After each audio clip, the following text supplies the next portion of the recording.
Kazuo Arakita expected the woman in the chair to beg for release.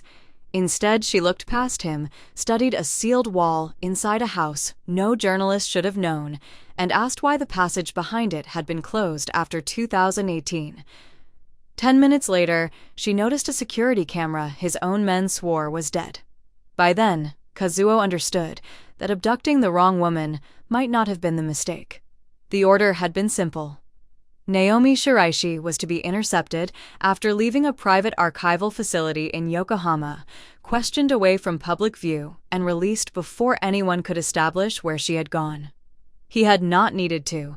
For the past 2 weeks, fragments of confidential information had been moving through channels connected to journalists, regulators, and people who made a living, turning financial irregularities into political weapons.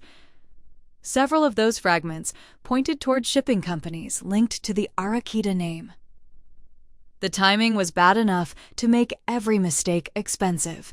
His father had suffered a stroke 6 months earlier. Officially, the old man remained chairman of the family's legitimate logistics group and senior patriarch of the Arakita Kai.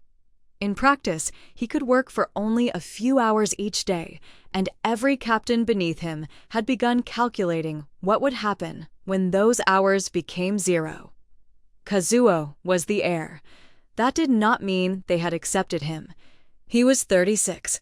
He had spent more years handling ports freight insurance customs disputes and corporate restructuring than collecting favors in gambling rooms or settling territorial arguments. To the older men, those were useful skills for managing money. Leadership was another matter. One mistake could be all the proof they needed that their doubts were right. The side door opened shortly after midnight, and 2 men brought in a woman who was clearly not Naomi Shiraishi. Kazuo did not immediately admit the operation had failed. The woman stopped beside the chair rather than being forced into it. 34, perhaps. Tall, dark skin. Long braids pulled back from her face. A rain-dark coat over a plain blouse and trousers. No visible panic. No performance of courage either. She looked annoyed. That irritated him more than fear would have. Kazuo glanced at Ryo Tanabe, the lieutenant who had supervised the pickup. This isn't Shiraishi. Ryo kept his expression neutral. She left the building with Shiraishi's bag. Same code as the photograph, same exit. The photograph showed the back of her head. Yes. Kazuo looked again at the woman. She looked back. Name: Amara Vale. Occupation: journalist. That answer changed the problem without solving it. Kazuo walked to the table and opened the leather press satchel taken from her. Inside were notebooks, 2 encrypted drives, a recorder, a charging cable, several pens, and a folder carrying Naomi Shiraishi's name. Amara watched him examine it. Not yours, no. Yet you carried it. Yes. Why? Because Naomi asked me to. Kazuo closed the folder. A foreign freelance journalist. No major Japanese publication. No recognizable television affiliation. No security escort. No lawyer already calling. Useful, perhaps. Dangerous. Not yet. He made the decision that would matter later. You'll answer some questions. Then you leave. Amara glanced toward Ryo, then toward the second man by the door. Before dawn, Kazuo looked at her. You understand Japanese well enough. I understand deadlines. You were meeting Shiraishi about Arakita companies. Was I? You left a restricted archive carrying her material. She had both hands full. That isn't an answer. It is. You just don't like it. Ryo moved half a step forward. Kazuo lifted 2 fingers without looking at him. Ryo stopped. Amara noticed. Kazuo noticed that she noticed. He pulled out the chair opposite her and sat. Let's try again. Why were you meeting Naomi Shiraishi? Amara's attention drifted past him. Not toward the door. Toward the wall. Kazuo waited. She leaned slightly to one side, studying the lower paneling. What she did not answer immediately. Then she asked, was this room renovated after the typhoon damage in 2018? Ryo frowned. Kazuo did not. Why? Because the western paneling is newer than the eastern section. That means nothing. It means someone refitted the surface without changing the original dimensions. Her eyes moved to the corner near a cabinet. And that crest is older than the current Arakita insignia. Kazuo turned. Beneath the lowest shelf, almost hidden by shadow and later carpentry, a small carved emblem remained in the wood. Most people who visited the property never saw it. Most Arakita employees did not know what it meant. Amara did. She continued. If the original plan still applies, there should have been a service passage behind that wall. Narrow, probably connecting to the old storage corridor. Ryo stared at her. Kazuo said, "There is no passage. Not anymore." She looked at him now. "That's why I asked when you sealed it." The answer arrived too quickly for bluffing. Kazuo had seen the old plans once years ago, when the estate was undergoing structural repairs. The passage had existed. His father ordered it closed after a security review. 2018, exactly as she had said. Kazuo stood. The interview had changed. Not dramatically, not yet, but enough. "How do you know this house I know properties?" "That is not an answer. It's the one you're getting." Ryo stepped closer to the table. "We should search everything." Amara turned her head toward him. "You already did." Her tone was flat, but Kazuo caught the point. She was measuring them, too. Not just the room. Procedures, hierarchy, reactions. He picked up one of the encrypted drives. "What's on this work? About us, some of it." Ryo looked at Kazuo. The justification for keeping her. A mistake could still produce intelligence. Kazuo set the drive down. "You remain here until I know what you've been collecting." Amara gave him a long look. "You said I leave after questions." "I changed my assessment?" "No, you changed the rules." Kazuo did not answer. She nodded once as if making a private note. Then her gaze moved upward, toward the corner above the cabinet. She stood. Ryo immediately shifted toward her. Kazuo raised a hand. Amara stepped closer to the wall and looked at the small black housing mounted near the ceiling. The camera had been installed years ago. It was disconnected after the room became private. She stared at it for several seconds. Then she said, "That shouldn't be on." Kazuo looked up. A tiny red point glowed beneath the lens. Ryo swore under his breath. Kazuo walked to the cabinet and reached for the security control panel hidden inside. The camera was not supposed to have power. He entered the code. The local network showed the device active. "Who enabled it?" he asked. Ryo pulled out his phone. "I'll call security." "No." Kazuo studied the connection log. Remote activation. 11 minutes earlier. 2 minutes after Amara had been brought into the room. He looked at her. "How did you see it?" "The reflection?" She pointed toward the glass surface of a framed print. "I noticed the indicator there first." Ryo looked between them. Someone in security could have switched it on by mistake. Amara turned to him. After years offline, Ryo said nothing. She looked back at Kazuo. "Who knew you would bring me to this room?" The question was worse than the camera. Kazuo checked the access list. Only a small number of people knew this property was being used tonight. Fewer knew this room. He closed the panel. "Ryo." "Outside." Ryo hesitated. "Now." The lieutenant left. Kazuo waited until the door shut. Amara remained standing. "You think I did this," she said. "I think you know more than you should. That's different. Not enough." "You kidnapped me because your people couldn't identify a woman from behind." Kazuo looked at the satchel. Naomi's name, Amara's coat, the incomplete photograph, a bad operation. Except someone had activated a camera exactly when the wrong woman arrived. He walked back to the table and picked up the identification image Ryo had carried. It was a grainy photograph taken outside the archive 2 nights earlier. A woman in a dark coat. Rear view. Shoulder-length silhouette obscured by rain and distance. Kazuo held it toward Amara. "This is why they took you." She accepted the photograph. For the first time since entering the room, her expression changed. Not fear. Concentration. She looked at the coat, then at the satchel, then at the coat again. "That's not Naomi's coat." Kazuo watched her. "You're sure it's mine?" A quiet knock came at the door. Rio entered without waiting for permission. Security traced the activation request. Kazuo turned. "Where internal administrative access?" Whose Rio paused. The credentials were cloned. "We don't know yet." Amara handed the photograph back to Kazuo. He noticed she was no longer looking at him as the sole source of the threat. That was the first real change between them. A few minutes earlier, he had been the man keeping her against her will. He still was in charge, but now there was someone else in the room without physically being there.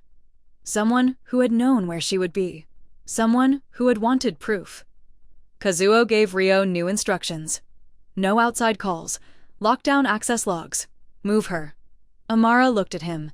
To another room? Another property. "You think that fixes it?" "No." "Good." Kazuo stopped at the door. She had turned the photograph over in her hand again. The satchel lay open on the table. Something about the arrangement bothered her. "When did your men receive this image?" she asked. "Before the pickup," from whom Kazuo did not answer. She studied the photograph another few seconds. Then she said, "Naomi wasn't wearing this when we entered the archive." Kazuo looked at her. Amara continued, "She had a gray trench coat. I was wearing black." Rio's face changed. Kazuo took the photograph back. The image had not simply been unclear. It had shown Amara. The wrong journalist, the right coat, the right bag only after someone inside the archive persuaded her to carry it downstairs. Kazuo looked at the dead camera that was no longer dead. For the first time that night, he stopped thinking about how his men had made the mistake. The more useful question was who had built it for them. Amara reached for her coat. "Your people may have kidnapped the wrong woman," she said. Kazuo opened the door. She met his eyes. "I'm no longer sure anyone wanted Naomi in that car." Kazuo did not take Amara to another Arakita residence. He took her somewhere the family rarely discussed. The coastal property sat beyond the denser parts of Yokohama. It was on a narrow stretch of road between warehouses and old residential compounds facing the bay. It belonged on paper to a logistics subsidiary, not to the Arakita Kai. There were no family crests at the gate, no men in traditional formal wear, no visible signs that the building had anything to do with organized crime. That was why Kazuo used it. Fewer people knew it existed. Fewer still knew he controlled it directly. Amara understood the distinction before he explained it. "This isn't one of your houses." Kazuo looked at her from the other side of the car. "No. Company property. Yes. Legitimate company for now." She gave him a brief look. He ignored it. The drive had taken less than an hour, but in that time, the problem had changed shape twice. First, the photograph had shown Amara's coat. Then, the camera activation had been traced to cloned internal credentials. Neither proved that the abduction had been designed around her. Together, they made coincidence harder to defend. Kazuo's phone vibrated. "Rio," he answered. "The archive clerk is gone," Rio said. "Gone where didn't report home. Phone disconnected. We're checking transport records." Kazuo looked through the windshield. Quietly. "Yes, and Naomi still at her apartment. No sign she knows what happened." Kazuo ended the call. Amara had heard enough to understand. The clerk. He may be involved. He insisted I carry Naomi's bag downstairs. Kazuo turned toward her. "You didn't mention that. You didn't ask. You enjoy making information expensive. You made me a prisoner. I'm adapting to market conditions." He almost smiled. Almost. Instead, he said, "You're not a prisoner here." She looked out at the guarded gate opening ahead. That word seems optimistic. The house was modern and spare. It had been built with corporate money, not family taste. A large window faced the water. The interior held neutral furniture, a long dining table, and nothing personal. Amara entered without resistance. Kazuo told the two security men outside that no one was to enter without his approval. Then, he removed the keycard from the interior lock and placed it on the table in front of her. You can move through the house, but not leave. Correct. Then we agree on the important part. Kazuo sat across from her. You said you know properties. I do. You knew the estate plans. Yes. How Amara looked at the card, then back at him. I'll answer that when you answer something. Kazuo waited. Why was Naomi being watched? She had contact with someone leaking material about companies tied to my family. That is still not an answer. It is the one you're getting. Her mouth moved slightly. Not amusement. Recognition. He had used her own line against her. Fair enough, she said. That was the first time either of them conceded anything. Kazuo opened a laptop. If we're going to trade information, we do it properly. Amara sat opposite him. He had expected negotiation. What followed felt more like an audit. She asked for access to specific historical property records, insurance settlements, and old corporate registrations tied to the Arakita Logistics Group. Kazuo noticed what she did not request. No personnel files, no current internal ledgers, no crew structures, no names of active captains. You're not investigating how the organization operates now, not primarily. What are you investigating? Continuity, meaning what survives when names change. That answer told him more about her than she intended. Kazuo searched her public record while she watched. There were articles under her name, but fewer than he expected. A corruption investigation in Rotterdam, a financing scandal involving a construction consortium in Brussels, a maritime insurance case tied to shell companies in Singapore, then gaps, years of them. You call yourself a journalist. I am one. You publish rarely. I publish when publication is useful. That sounds convenient. It's also true. Kazuo continued searching. Her name appeared in acknowledgments, court filings, collaborative investigations, source declarations, and legal submissions attached to stories published by larger outlets. Not as the visible face, as the person behind the evidence. He stopped scrolling. You build cases for other people. Sometimes. Why? Because the byline is not always the part that matters. Kazuo closed the laptop slightly. He had misread her again? Not completely, but enough. He had assumed low visibility meant limited influence. Amara's work relied on deliberate low visibility. What exactly do you do? She considered the question. Follow structures. That means nothing. Insurance, property, beneficial ownership, shipping, legal settlements, failed companies that reappear under new names, money that travels farther than the people moving it. Kazuo understood immediately why she had been inside a private archive. And why someone inside Arakita might care. You've been looking at my family for how long? 11 years. That was the first answer she gave without resistance. Kazuo leaned back. Why not yet? There it was. Answer one question, open another. He rose and walked toward the window. The bay was dark beyond the glass, broken by port lights. Behind him, Amara said, You thought I was an inconvenient freelancer. I thought you had limited leverage. Different insult. More accurate. She accepted that. Then Kazuo's phone rang again. This time, it was the chief financial officer of Arakita Maritime Holdings. Kazuo listened for less than a minute. One of their smaller logistics subsidiaries had been flagged for irregular insurance payments tied to dormant accounts. The company was profitable. More importantly, its managing director was politically useful, a man who had spent months privately supporting Kazuo's succession. Kazuo asked for the account numbers. Amara watched him write them down. When the call ended, she said, May, I see those no. Then read me the last 6 digits. He looked at her. Why? Because I may have seen them before. Kazuo read them. Amara stood and crossed to her bag. She removed a small notebook. Not Naomi's. Hers. She opened to a page filled with company names and transaction references. Then she slid it across the table toward him. The number was there, attached to a shell company registered 11 years earlier. Kazuo read the name twice. Kensai Maritime Services. Dead company, Amara said. At least officially. Connected to whom? That's what I've been trying to prove. Kazuo called the CFO back. Freeze outgoing transfers from the subsidiary. A pause. Immediately. Another pause. I understand who the director is. He ended the call. Amara closed her notebook. You just damaged your own position.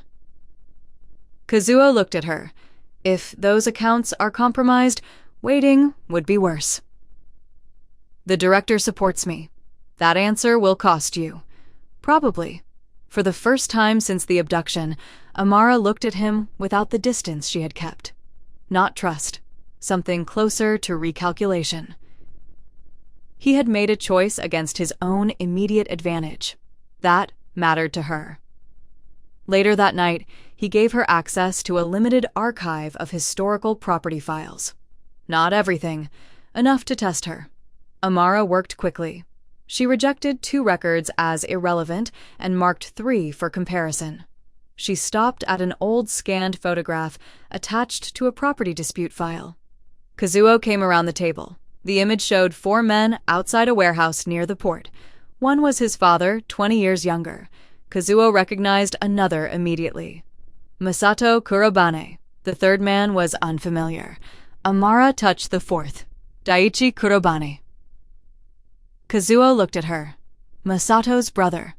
Yes, he died before this photograph was taken. No. Kazuo checked the file date. She was right. The photograph postdated Daiichi's official death by 7 months. He looked again. Where did you get this? Not this copy. What copy? Amara reached into her coat pocket and removed a folded reproduction. Same photograph. Different source stamp. Kazuo unfolded it carefully. His father stood beside Daiichi beneath a warehouse sign that had been removed years ago. What are you saying? I'm saying your family history contains a false date. That proves an archival error. Amara opened another file on the laptop, an insurance settlement. Kazuo's attention fixed on the signature at the bottom. His father's. The date was the same day the Arakita family record claimed his father had attended Daiichi's funeral. Kazuo sat down. One man could not have been in 2 places separated by hundreds of kilometers. Not at those times. Not without someone falsifying something. Amara closed the file. I didn't start with your syndicate, she said. I started with inconsistencies around shipping companies, and they led here. They kept leading here. A car entered the driveway outside. Kazuo checked the security feed. Masato Kurobane stepped out. No appointment. No warning. Kazuo stood. How does he know I'm here? Amara looked toward the monitor. Masato walked toward the entrance, carrying nothing. He moved with the confidence of someone who expected doors to open for him. Kazuo met him in the front room. Masato glanced once at Amara. Only once. Then he looked back at Kazuo. I heard there was confusion tonight.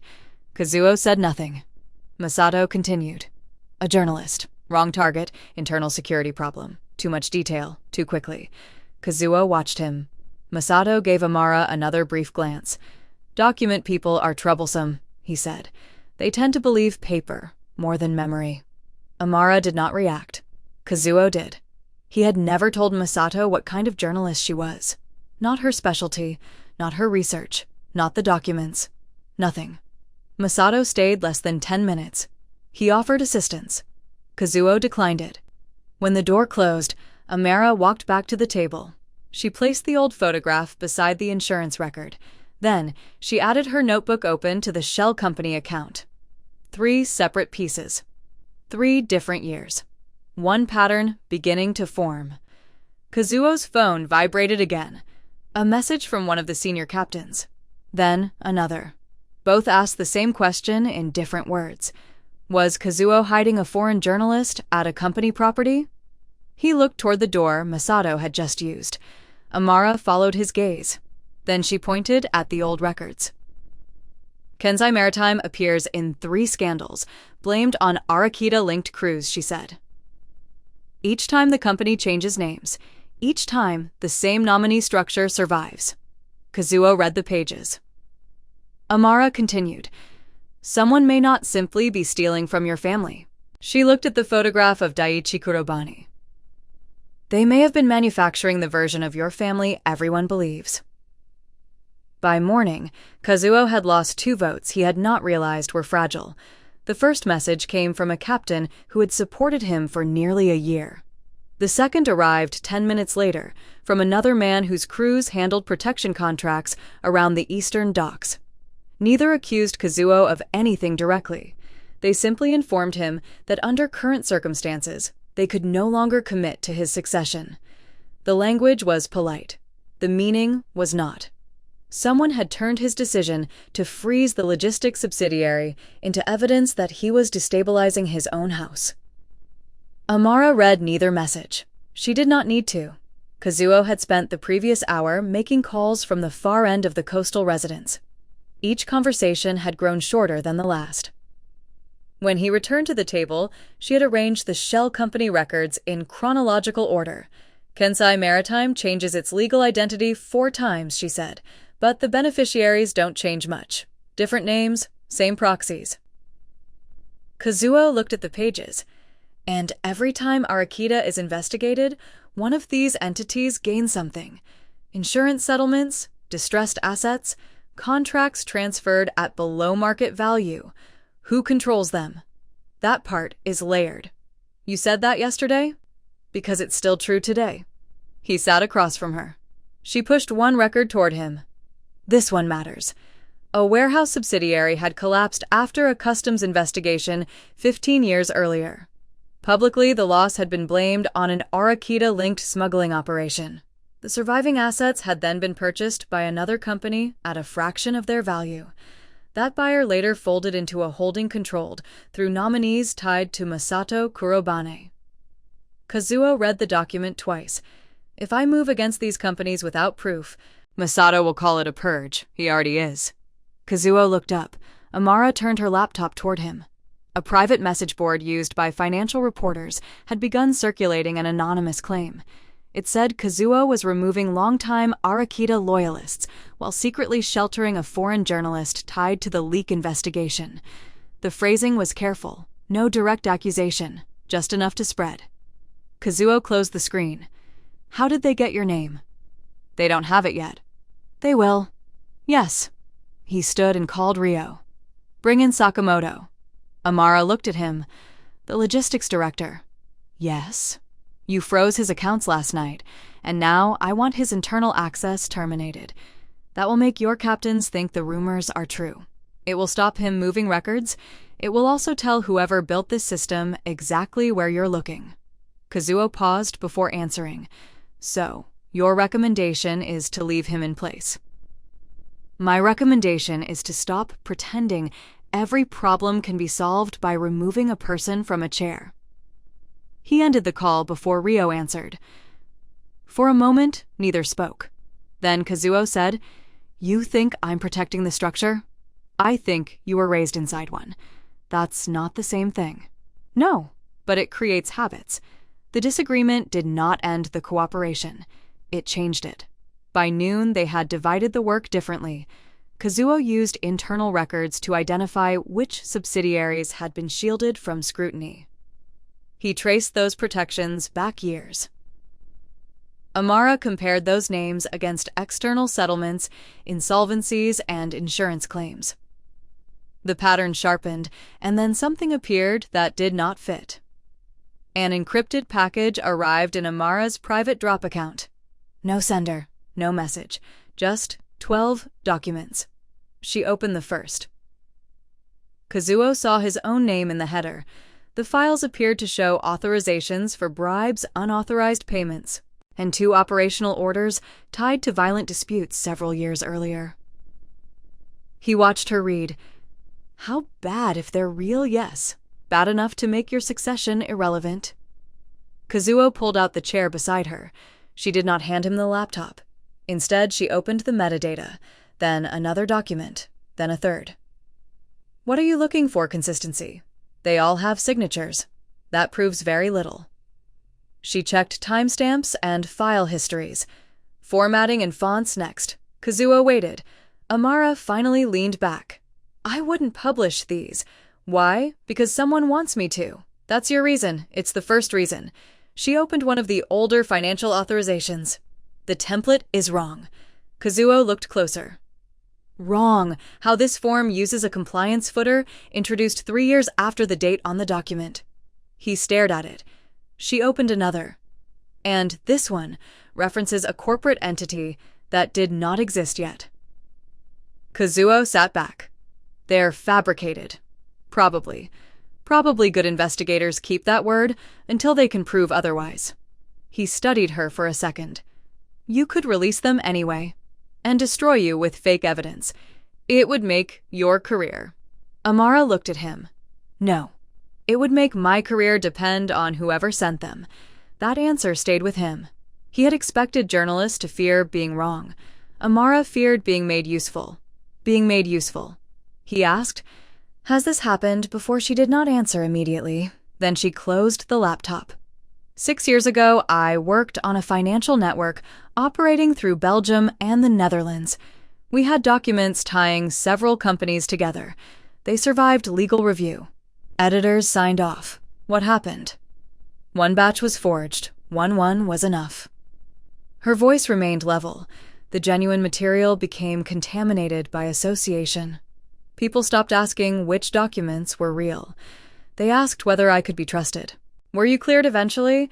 That should have ended it. It doesn't work that way. Kazuo understood that better than he wanted to. Reputation inside Arakita operated by similar rules. Once men said an heir lacked judgment, every cautious decision read as weakness. Every aggressive decision read as panic.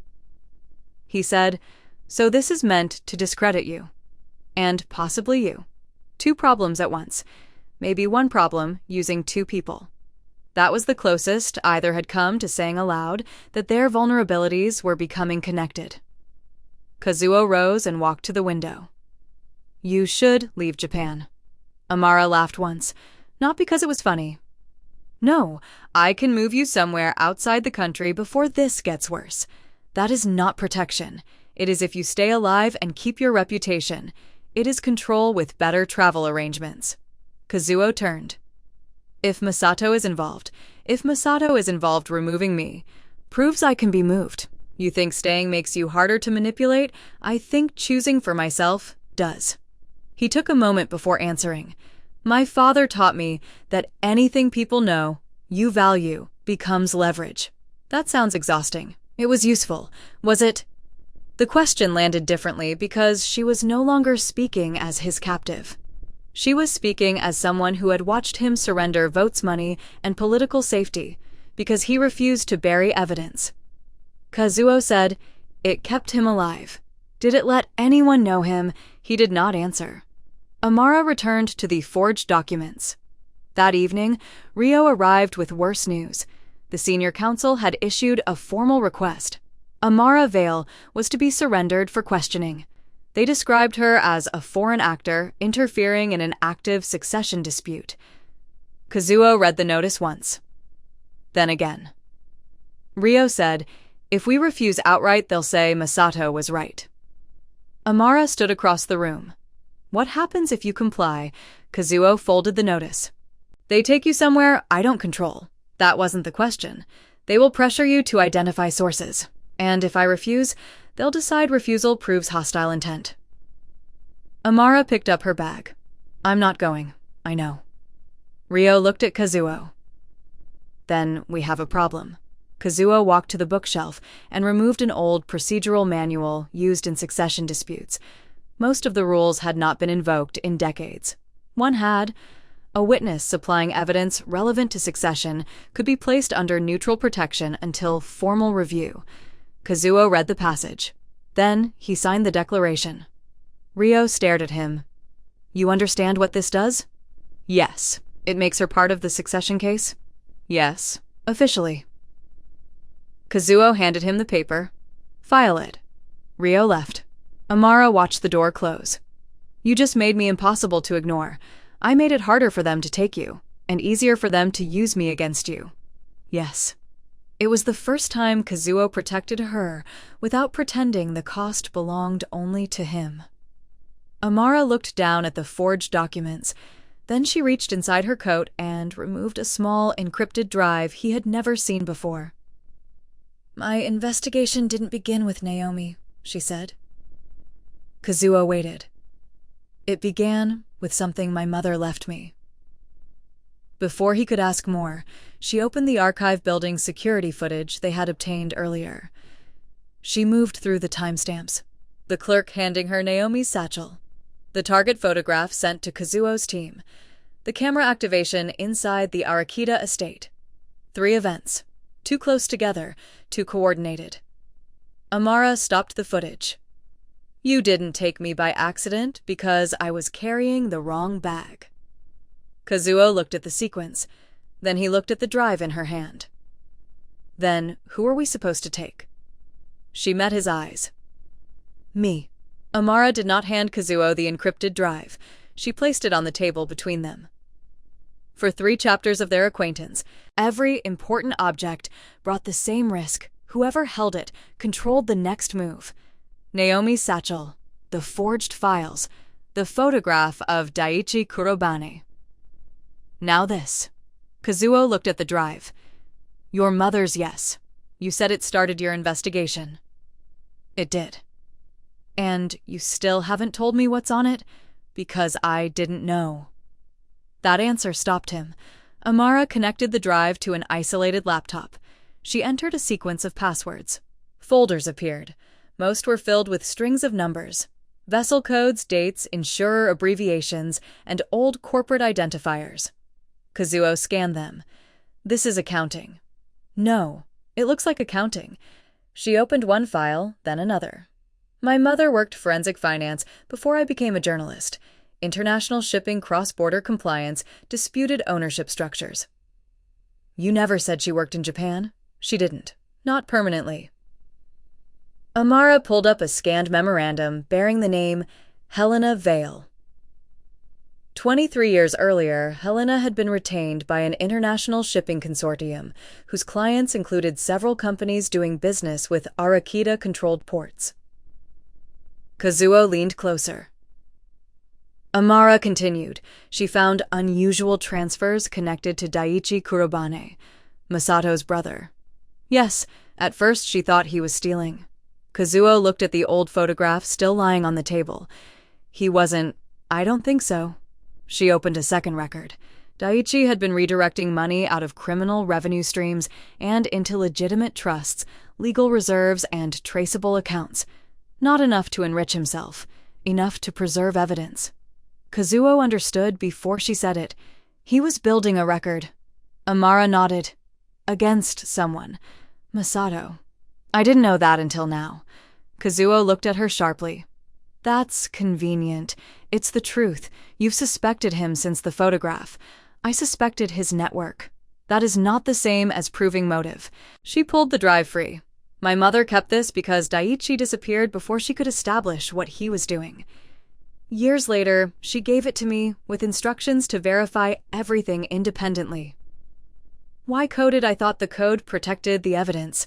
And now Amara looked at the columns again. I think I misunderstood the purpose." Before she could explain, Kazuo's phone rang. "Rio." Kazuo answered. The senior council had moved the succession vote forward. Not by days, by hours. Masato had invoked emergency provisions. He argued that Kazuo's handling of the journalist, the frozen accounts, and the internal removals proved the organization was being destabilized under his authority. There was more. Forged financial records tying Kazuo directly to Amara had been circulated to 3 captains and at least 1 regulator. Kazuo ended the call. Amara read the answer in his face. He's moving now. Yes, because he knows we're close, or because this was always the schedule. Kazuo picked up his jacket. Amara closed the laptop.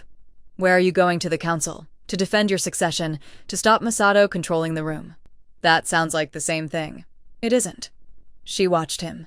"You go in there, as the heir fighting accusations. He gets exactly what he wants." Kazuo said nothing. Amara pointed at the forged files. "He has built the argument already. You hit a journalist, you froze loyal companies, you removed people. Now evidence appears tying you to her. Every defensive move looks like self-preservation. I'm aware. Then don't defend yourself. He looked at her. Amara turned the laptop back around. Make yourself irrelevant to the accusation. For the first time since they met, Kazuo did not resist the idea because it came from her. He called Rio again. Tell the council I am suspending my succession claim pending independent review. Rio went silent. Then Kazuo. Do it. You'll lose half the captains immediately. I may lose them anyway. If Masato wins the vote, there will be no vote on me. He ended the call. Amara stared at him. You actually did it. You told me not to defend the wrong thing. That doesn't mean I expected you to surrender it. I'm not surrendering. Kazuo looked at the old records. I'm removing his excuse. The consequence came almost immediately. 3 internal accounts were frozen by senior administrators. Kazuo lost access to several family-controlled funds. 2 loyal officers were reassigned by the council. His authority over parts of the Arakita structure effectively vanished before he even reached the meeting. Power had protected him for years. Giving it up cost him in minutes, but it also changed Masato's problem. The emergency session took place in a private conference hall owned by one of the family's legitimate companies. Kazuo did not bring Amara inside. She did not ask to go. Her part required different weapons. While Kazuo faced the council, Amara worked with Naomi and 2 international reporters. She trusted them enough to verify records, but not enough to hand them conclusions. She finally understood Helena's archive. The coded numbers were not hidden evidence. They were coordinates, not geographic ones. Institutional ones, policy numbers, vessel registrations, property filings, court references, insurance disputes, incorporation dates, a map. Helena had known that secret documents could be destroyed, forged, or dismissed, so she had indexed evidence, held in places no single conspirator controlled. Amara called Naomi. I need you to verify 17 vessel histories. Tonight now. What am I looking for? Don't look for anything, just tell me whether the registrations match the dates I send. That distinction mattered. No confirmation bias, no story first, facts first. At the council, Masato presented himself as reluctant. That was what made him effective. He did not rage at Kazuo. He expressed concern for continuity, for the family name, for the stability of employees and crews who could not afford another investigation. He mentioned Amara only when necessary. A compromised journalist, tied personally to an heir under scrutiny. Kazuo listened. Then he placed a single document on the table. His formal suspension from succession. Several captains shifted. Masato paused. Kazuo said, I authorize a complete external forensic audit of every legitimate Arakita entity connected to the disputed accounts. One older captain stared at him. That exposes all of us. Yes. To regulators? Yes. You would burn the house to prove one room is dirty. Kazuo looked at him. If the structure survives only because no one checks the foundation, then it is already failing. Masato finally dropped the concerned expression. This is recklessness. No, Kazuo said. This is verification. The word was deliberate. It belonged to Amara. Across the city, she was building the part he could not. Naomi called back first. The vessel registrations matched. Then Rotterdam, then Singapore, then a legal archive in Brussels. Every external record pointed toward the same sequence companies associated with Arakita crises had repeatedly transferred distressed assets into structures controlled by the same nominee network, a network that terminated through layers of legal distance around Masato Kurobani. Amara sent Kazuo the verified chain. Not the end, the chain. Kazuo opened it at the council table. Masato saw the first page and understood. You think independent registries make this true? No, Kazuo said. They make it testable. Masato leaned forward. You still don't understand your father. Kazuo looked at him. That was Masato's first mistake that very night. He went too far. He knew, Masato said. Daiichi told him, Your father had more than enough to expose me years ago. Several captains stopped moving. Kazuo said nothing. Masato realized he had revealed too much, but there was no way back. He chose the family. Masato continued. He understood what leadership costs. Kazuo asked. He knew what Masato gave a thin smile. That truth can destroy more than lies.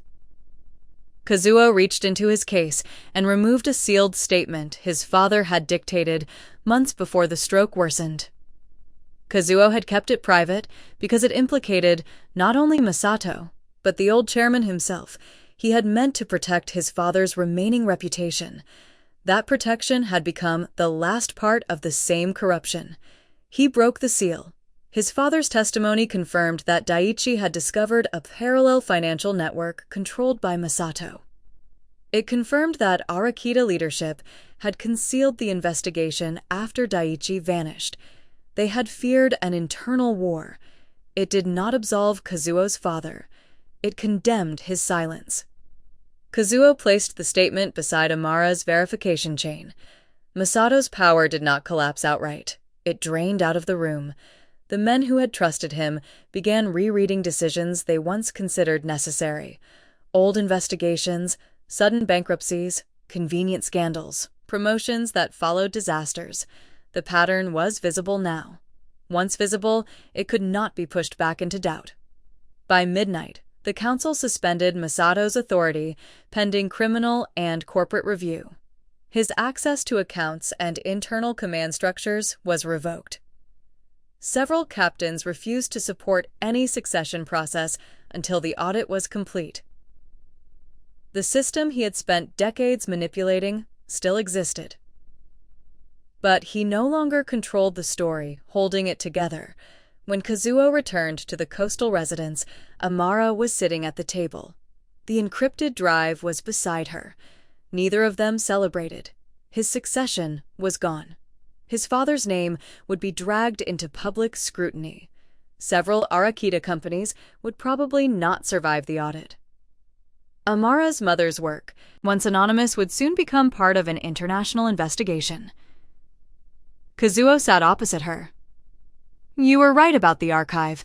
It wasn't evidence. It was a map. She nodded.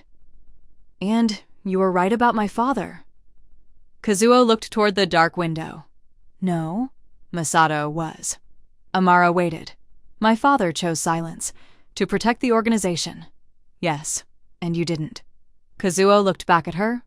No, that was the closest either had come to naming what had changed between them.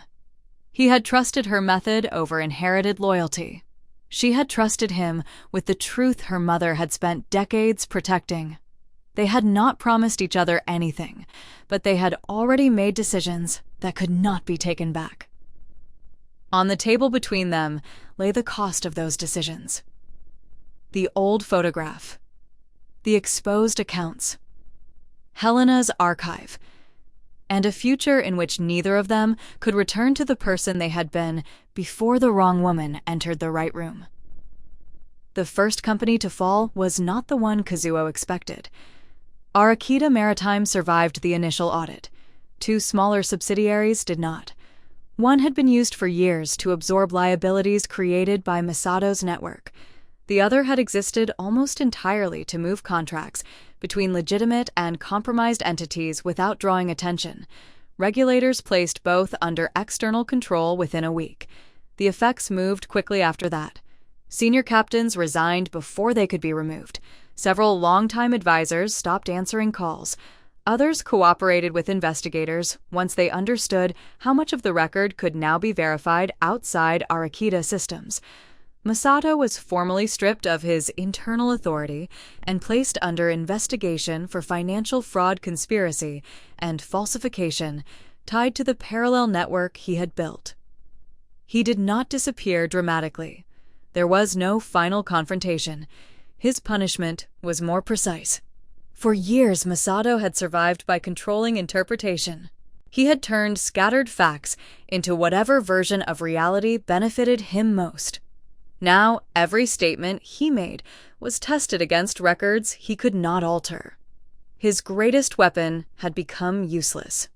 Kazuo lost more than Masato did in one sense.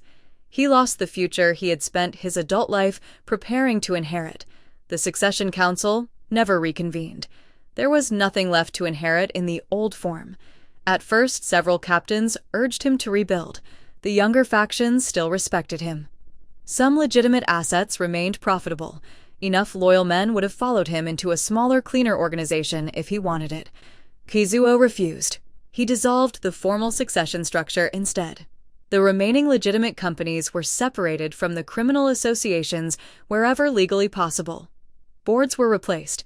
External compliance teams were given access that no outsider would have received 6 months earlier. The decision cost him money. It cost him influence. It also cost him the last illusion that the Arakita name could be preserved without changing what it meant. His father's testimony became public 2 weeks later. Kazuo read the first article alone. It described the old chairman accurately enough to hurt. A man who had once tried to stop Masato. A man who later buried what he knew. A man whose silence protected the organization and allowed the corruption inside it to survive. Kazuo did not issue a statement defending him. Amara noticed. She did not praise him for it. That made the choice easier to trust. Her own name was everywhere now. The investigation was published jointly through Naomi, and an international reporting consortium with the verification chain laid out carefully enough that no single document carried the case. The result repaired much of what had been damaged 6 years earlier. Editors who once treated Amara as risky began calling again. Publicly, the story was a professional recovery. Privately, it destroyed something she had valued just as much. Anonymity. Helena Vale's work became part of the published record. So did the connection between Helena Daiichi Kuraban and the financial trail Amara had spent 11 years reconstructing. For the first time, people could trace Amara backward. She hated that more than she expected. One evening, Kazuo found her in the coastal house with 3 browser windows open and none of them related to work. London apartments, flights, a job offer. He did not ask what she planned to do. Instead, he placed a folder on the table. "What's this? Everything that can affect you if you remain near me." Amara looked at him. She opened the folder. Corporate holdings, remaining legal exposure, pending investigations, property ownership, known former associates, accounts under review, names of people who still considered Kazuo responsible for dismantling the old structure. There were no passwords, no theatrical gestures, no declarations, just disclosure. Amara turned another page. "You're giving me access to all of this. I'm giving you the ability to make decisions with the same information I have. That isn't how you operate." "No, your father taught you the opposite." "Yes." She closed the folder.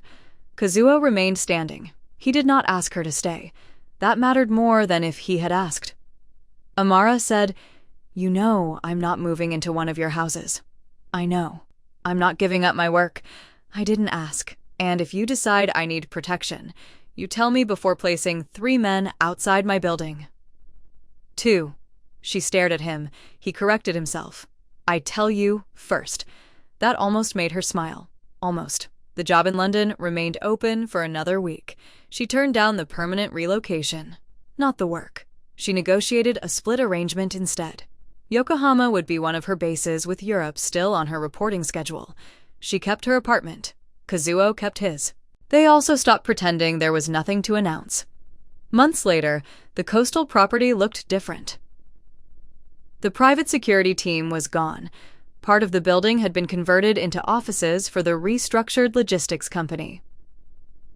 The rest remained mostly unused. The old interrogation room no longer existed. During renovation, workers discovered the sealed passage. Amara had identified it on the first night. Kazuo ordered it reopened, not restored, just opened. It was a narrow corridor behind the wall, dusty and ordinary, leading to a storage section no one needed anymore. Amara stood inside it once for less than a minute. So this was it. Kazuo leaned against the doorway. "You were right. I usually charge for that sentence." "You did." She looked at him. "What did it cost several companies? That seems high. It was an expensive evening." The joke ended there. Some things were still too close to the truth to sound harmless. Later, she found him in one of the new offices facing the water. She carried 2 coffees and a flat envelope. Kazuo took 1 cup. What's that? Amara placed the envelope on his desk. Inside was the original photograph. His father, Daiichi Kurobane, Masato. The other men who had once been removed from the official record. The archive caption had been corrected. The names were restored. Kazuo studied it for a long time. My father spent years making sure this stayed buried, and now it doesn't. He turned the photograph over. A date had been written on the back, the night they first met. Kazuo looked at her. You kept this. Amara removed her coat and placed it over the chair.